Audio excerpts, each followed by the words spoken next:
Table, which will be looking at green and social bonds for African development. So one roundtable is leaving, but the next roundtable I see is already ready. So we have Mario Baccini, President of the National Microcredit Institute, Alfonso Del Giudice, Associate Professor of Corporate Finance of the Catholic University of Milan.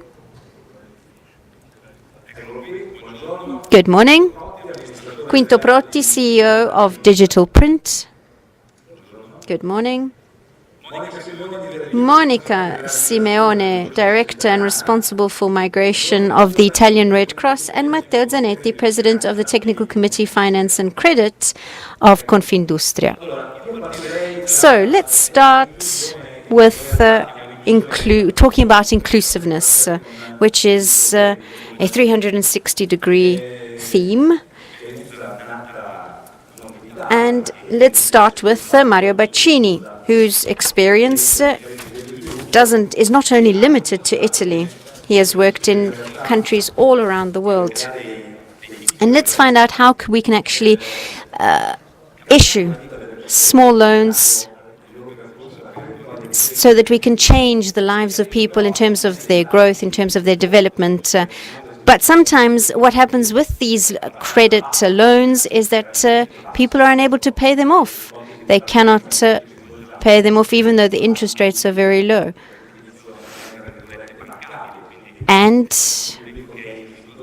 we're talking about a public that may have difficulties in paying off their loans. So I'd like Mario Baccini to give us some numbers, the numbers of something that started in Italy very slowly, but we've seen quite a significant growth of microcredit in the recent years. Well, good morning, everyone. I wish to extend my greetings to Letizia Murati and thank her for having invited me here to San Patrignano. Every year, we're given the opportunity to talk about microcredit and also about how economic policy and the social market economy includes microcredit as a tool with which to fight poverty and exclusion. Financial exclusion. Now, we have a number of different tools available in our country and in Europe, and I would say that the most powerful is microcredit. Here in Italy, it all started with an appeal coming from the United Nations. At the time, the Secretary General, Kofi Annan, launched the International Year for Microcredit. This was a way to fight extreme poverty, and he invited all the member states of the United Nations to adopt this instrument. So in Italy, we set up a committee and then a standing committee, a legal entity, and they then created the national microcredit entity, as it were, that I am presiding. And it gives us the opportunity to speak to the other side of the world, not to the so-called bankable world, but to the non-bankables, because we know that the public funds are used where banks cannot be supplied, and we know that there is a gap there, a divide, and through a loan backed by services like tutoring and monitoring and training, it is possible to provide support. That all becomes microcredit. And today, thanks to the input coming from lawmakers, with microcredit, it has been possible to set up more than 10,000 new businesses. And here I'm talking about microcredit for production activities. And 2.43 jobs have been created by each business. So the beneficiaries of the product of microcredit, and we're not talking here about charity. Social microcredit is another matter. In any case, production microcredit is for somebody who has a business plan. They have a tutor to help them with to draw up their plan, and they receive funding regardless of the color of their skin and anything else, but they have to be Italian citizens. Now, if we have a default rate, I think it was 0.76%, if I'm not mistaken, it's pretty low. So why is it that they cannot have access to traditional funding?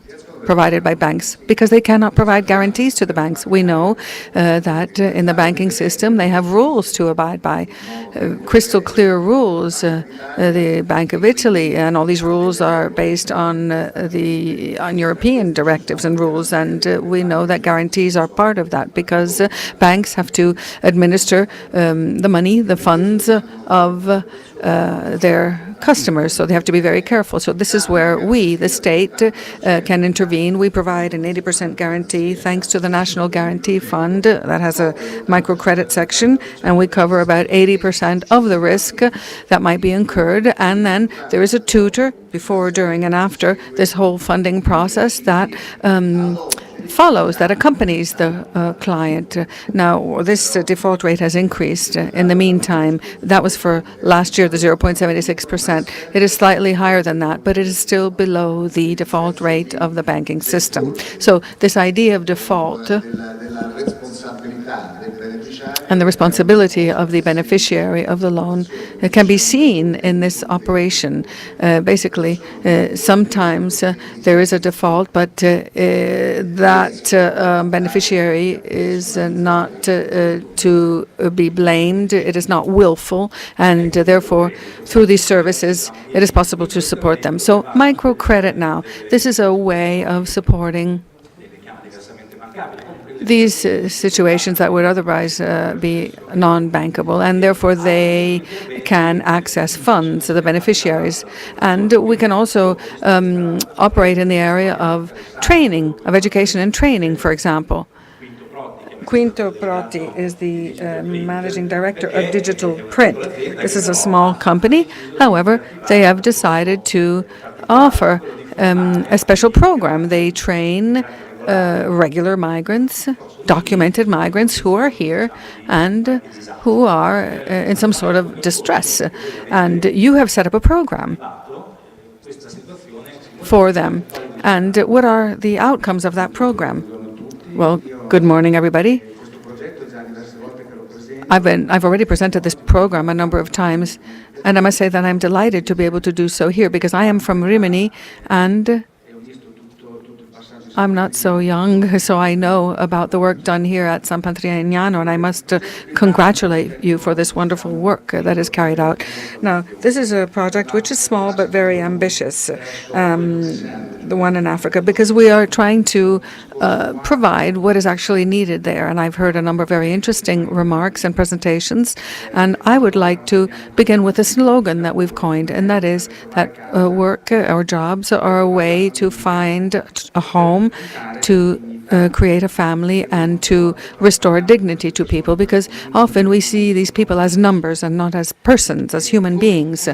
So, how did we make it to this point?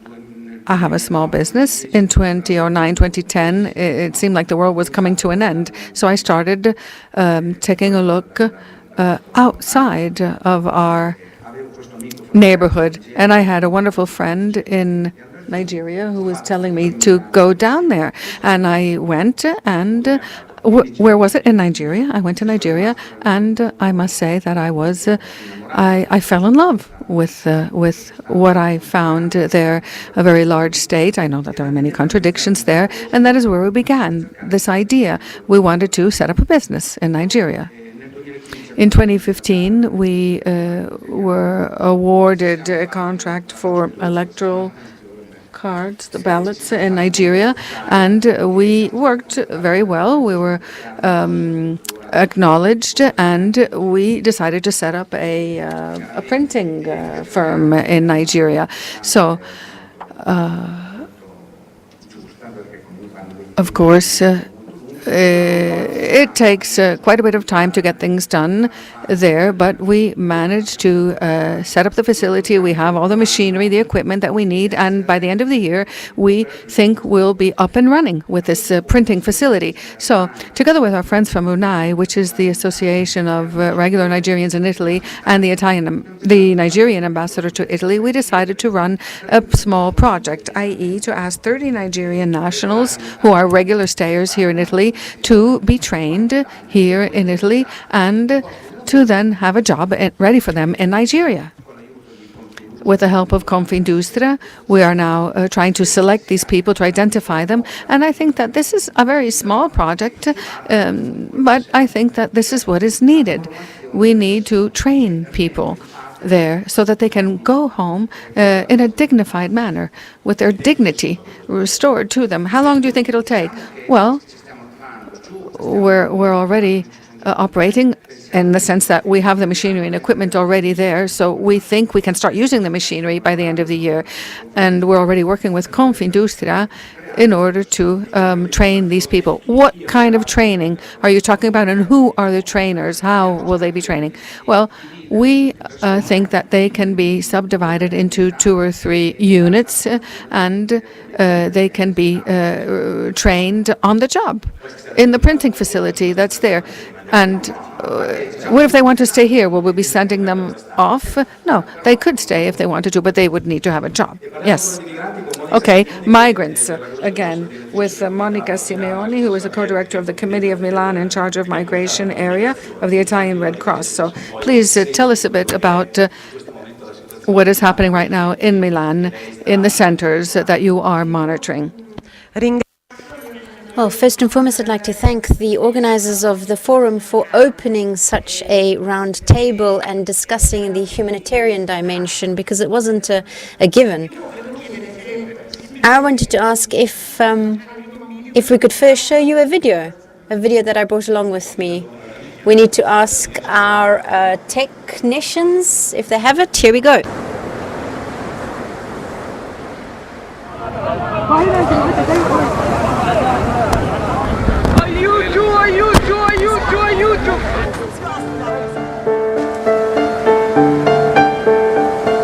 Rescue.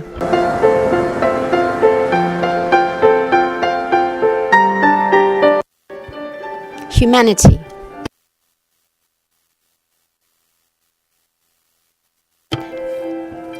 Reception.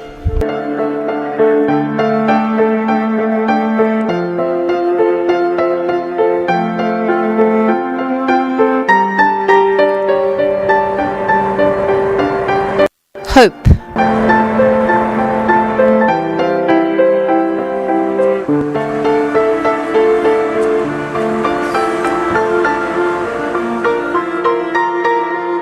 Shelter.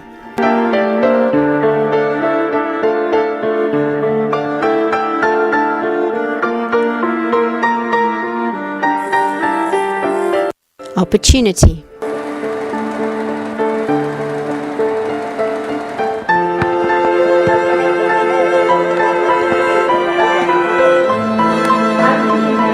Inclusion.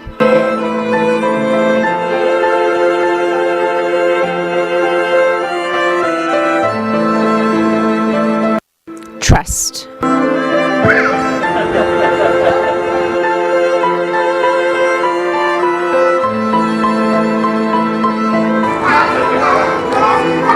Playing.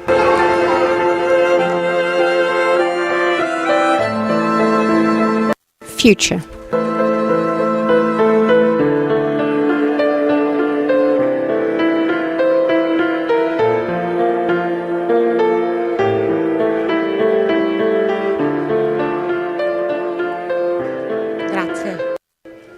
Thank you.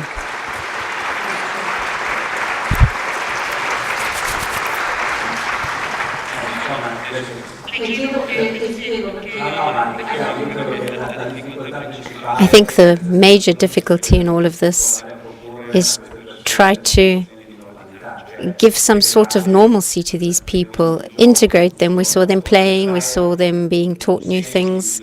So try to give them a sense of a normal life. They come and they've been uprooted from everything. I was actually wondering how I should start my brief presentation.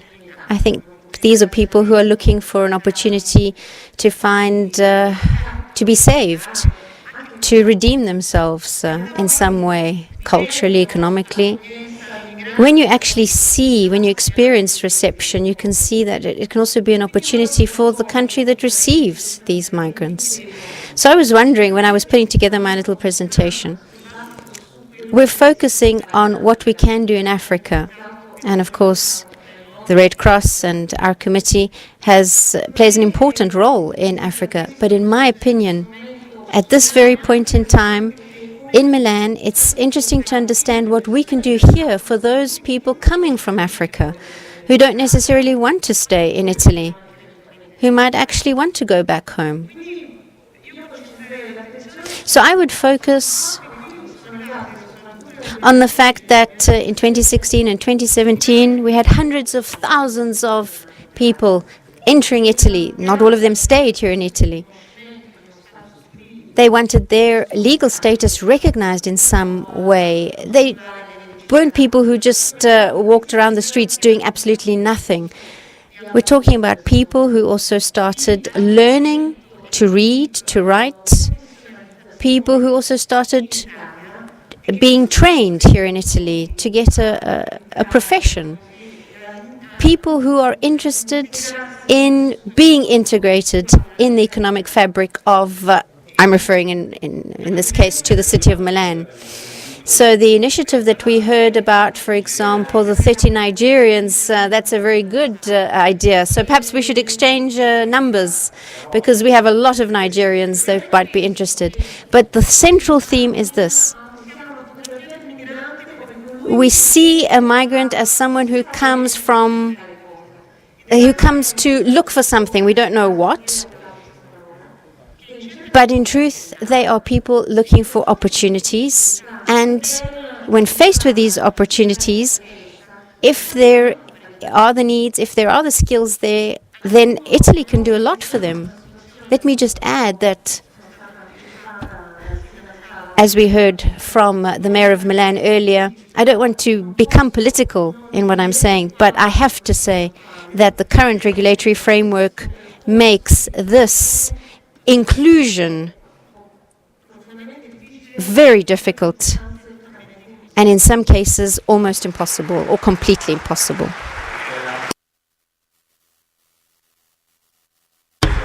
And this is something that we've heard from many mayors based on the new regulatory framework. Could you tell us about the biggest difficulties that you have encountered in your work? We humanitarian workers are all frustrated. I'm trying to rein in my frustration, but I really actually feel very comfortable at this forum, more than what I had expected. We're really frustrated because we're working with people and we do an important job. And if we take away those humanitarian values, which I cannot exclude as a Red Cross worker, working with people, working well with people who need help, it helps the city because it creates less marginalization. We have associations that have earmarked funds for social inclusion projects, and we have contacted more than 350 asylum seekers who are in contact with this agency, who are being helped by this agency. We also have 60 refugees who are being put into the marketplace. We have 33 internships that are being paid by businesses for these refugees. In 12 months, we had 9 recruitment thanks to these internships. But all these people do not have the full legal documents that they need. They don't have a residence permit that is valid, because this was denied to them by the commission that was set up by the government. And so they have learned Italian, they have learned skills, they have managed to integrate themselves within the city and to be assisted by these workers, these humanitarian workers. But they're going to have to be sent home. Thankfully, our work continues, and this means that unfortunately, new poor are on the rise, men and women who in a very short period of time could actually find jobs and create opportunities for Italy too. Let's now turn back to the finance chapter, because this all has to do with finance. Associations, NGOs are being harshly criticized. They're receiving a lot of backlash, so I can imagine that it's important that the Red Cross as a brand, so to say, remain intact in terms of its reputation. So let's talk about green bonds now. We have to manage the migratory flow coming into Italy. We need to understand how we can better integrate them with language courses, with a stable family setup. But we also need to help Africa find its own way towards development. So we need to see what has happened with these green bonds that have been issued for African projects, what results have been achieved, and what can we do to give greater impact to these projects, because we don't want them to remain just on an academic level. With regard to green finance, yes, there has most certainly been a development of 40% in terms of growth, in terms of the issuance of green bonds. But this issuance, which amounts to more than 100 billions of euros just last year, we could have reached $1 trillion to have a significant impact on climate change. So we're still far away from what we want to achieve. Africa is the continent that is most promising in this area. Why? Because it needs infrastructure. It has the raw materials. So it is the continent where multinationals that invest in Africa can, in fact, have a negative environmental impact. So green pods could help in this way. They could help with the construction of infrastructure, with rebuilding the local economy, but without a significant and harmful environmental impact, as is often the case.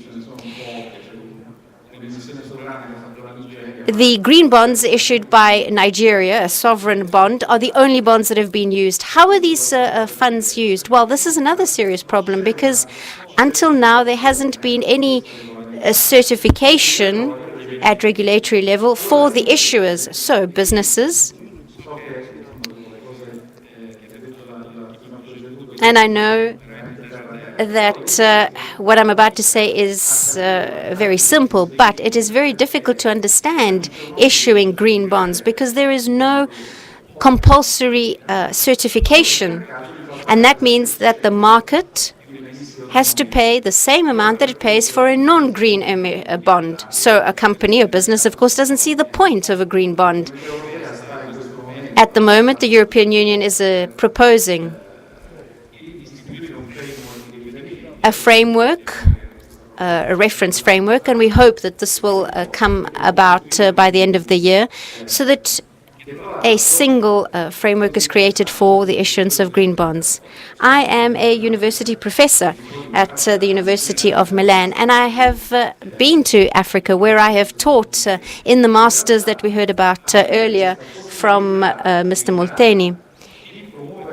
If we can promote a partnership that fosters the issuance of these green bonds, it also becomes a development model for the African continent, as opposed to this predatory model that we're seeing at the moment in the hands of major big players who are investing at the moment in Africa, who are obviously focusing on return on investment as opposed to the development of the continent. China, for example, and I'm not dropping any names here, but China, in exchange for its funds, has stated that it will use the port of Mombasa as a guarantee for its investments. No African state that is receiving funding from China is actually recognizing Taiwan at the moment. So there's this predatory model that is at play, and it might go against the virtuous cycle proposed by a country like ours, which may actually be a leader amongst European countries when it comes to African investments. Let's still talk about finance. We have Matteo Zinetti, President of the Technical Committee for Finance and Credit of Confindustria. Interest rates are at the lowest they've ever been here in Italy. Perhaps there's a lack of demand for investment. There's no demand or a lack of demand. So in Italy, in terms of offer we seem to have solved the situation temporarily. But what can we do to ensure that there's this takeoff of a more structured finance in these countries? So how can we ensure that there are investments that set up infrastructure that actually help these countries take off and promote development? Buongiorno, anch'io. Good morning. I also wish to thank the organizers for organizing this wonderful event, in particular, Letizia Moratti. Well, I think that you've already provided a crystal clear description of what needs to be done. Thanks to the experience already acquired and the awareness as to what is needed in the future. So I think that we know pretty much where our focus should lie. So to answer the first question, let me say that the first thing is to make sure that these instruments are known. It's a cultural matter. We heard about these tools earlier.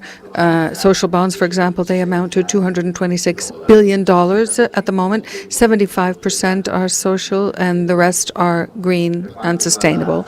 Now for Africa, they limited the issuance of these bonds to maybe 1-2%. Now, we were saying earlier that we should link the good and the well. I think that this is the approach that needs to be taken. Now, if we try to analyze what's been happening in domestic finance, we can see some rather reassuring examples. And BNP Paribas and Intesa Sanpaolo are two of our sponsors, and of course we wish to thank them for their sponsorship. And in fact, in today's press, we know that UBI Banca issued 500 million social bonds, and their request was for 1.5 billion, and the rate was lowered from 1.7 to 1.5%. So this means that the awareness is becoming greater and greater in our country. As the professor was saying earlier, it is more difficult to actually get this money invested. And in this particular case, we're talking about investments in Africa.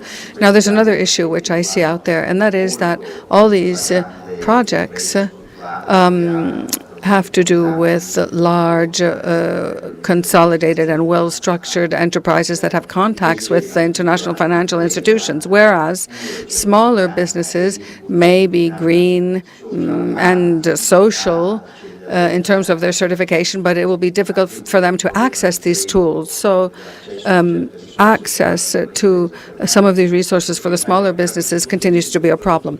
Well, what about disseminating knowledge about these tools? I think that the trade associations are important. Now, the consumers need to know what a green bond is to decide whether or not to invest, but I think that even businessmen, entrepreneurs need to know. So Confindustria, with all its members, I think something should be done. Yes, of course, this is a cultural process, and it also includes the agreement that we just signed this morning, as a matter of fact, and this is one of our aims, in other words, to try to disseminate information on these financial tools. I'm thinking now of what we've done with Elite in order to bring the business world closer to the world of finance. This is a program that began in a very low-key fashion, and over the years we've managed to get more than 3,000 businesses on board. So business and finance are together, are closer. So we need to try to promote initiatives of this kind. So awareness, as I was saying earlier, is there in the world of investors, but in the business world, we talk about these issues. Our customers, our clients, especially the multinational groups, want this, and they're not new issues. But we have to gain a more thorough knowledge of them, and this is an event that can help us do just that. Okay, we're about to wrap up, so let me ask each of you to add some quick comments before doing so. So we started with you. We heard from the Italian Prime Minister, Mr. Giuseppe Conte, earlier. He talked about the government's commitment to this kind of responsibility, sustainability, and a reduction in inequalities that still exist. So I'd like to hear from each of you, what would you like to see? What kind of regulatory or legislative change would you like to see to enable all this? Mr. Baccini can start. Let me just say something about the appeal and the concerns expressed by the Red Cross in connection with immigration in our country. I'll provide you with some information. We have approximately 5 million migrants, more than 5 million so-called regular stayers, and this is more than 8% of the Italian community overall. Now, the Ministry of the Interior has asked the Italian Microcredit Agency to work on one of the leading European projects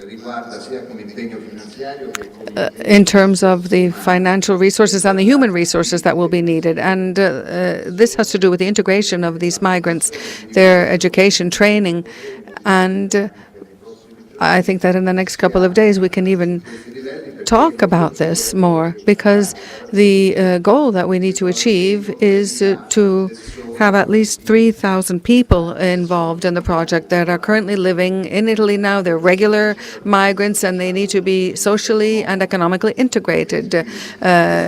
So businesses, of course, are involved in all this. So that's one thing I wanted to say. And on bonds, we have to use our resources wisely.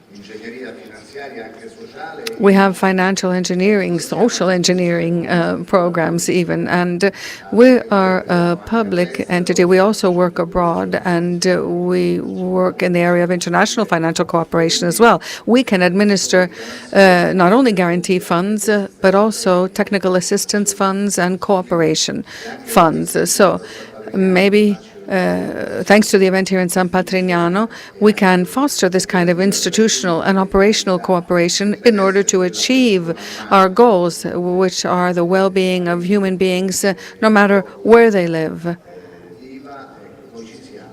We're there and we'll always be here to help. Mr. Protti, have you seen any stumbling blocks that you need to remove in the process? Well, E for Impact is helping considerably, and Confindustria is as well. Now, I can provide you with some information, some important facts. We have 200 million inhabitants there, and in the future there will be 400 million. And at the moment, they are thriving on natural resources.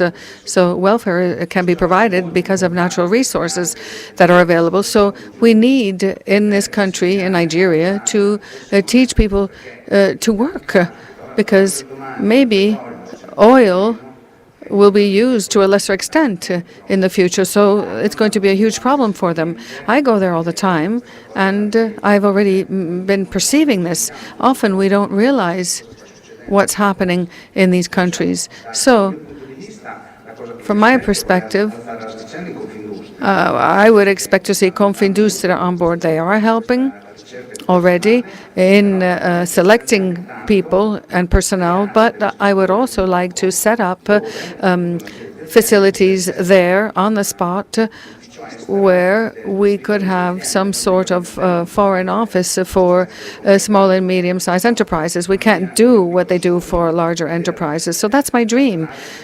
I would like to be able to do this on the ground there in these countries, in Nigeria. This would work beautifully, I think. And in these countries, we have to know exactly what is needed. We cannot simply transfer what we want to transfer there. And that leads me to say something more.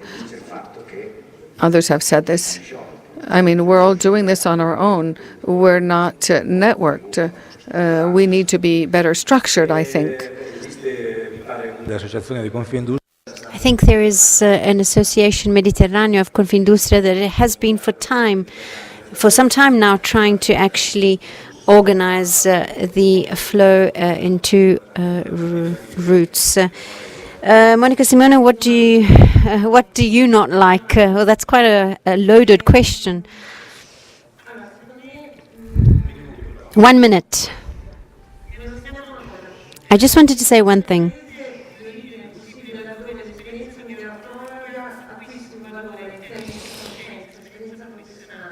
We need to we need to come back to our home countries, feeling that we have not been psychologically enveloped by everything that happened to us in the country that hosted us for a short period of time. I have many requests, but I ask that this country does not create illegality. We don't want to help people become illegal. We don't want people to become illegal in this country. This country needs to needs to protect foreigners, but also Italians, from this illegality. All right, moving on from migrants, green bonds, rules that you would like? Well, very quickly. One has to do with green bonds and social bonds. And generally, the definition of sustainability, we need to focus more at European tables on the definition of sustainability from an environmental and a social perspective. That is a need that our businesses that are small and medium-sized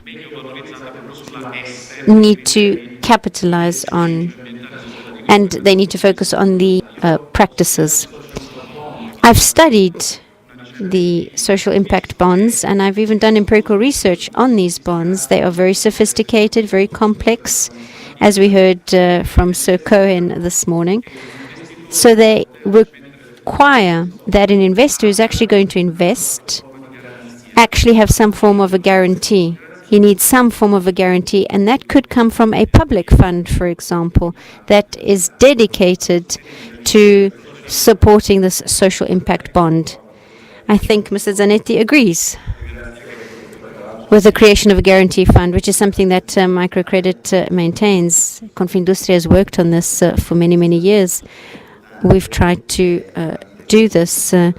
It is definitely a worthwhile strategy, because rating agencies and banks and other agencies do actually need to consider this. That said, what would I ask of Prime Minister Conte? I would ask that he to keep Minister Tria, the Minister of Finance, to keep him, not to lose him. Financial markets operate on the trust of a country, on the confidence in a country.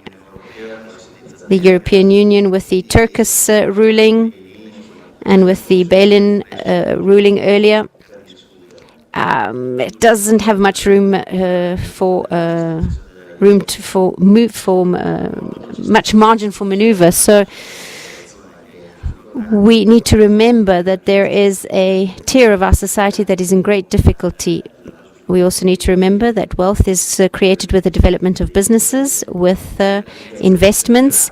Wealth needs to be created before it is redistributed. So we need measures that support investments. They cannot be eliminated. They need to be confirmed, and they need to be strengthened. So I'm referring to a number of investments, a number of incentives, for example, Industry 4.0 incentives. There was a trend that was created in the past, and we need to keep that trend going, and the future trend needs to be as clear. So thank you very much to all our speakers of this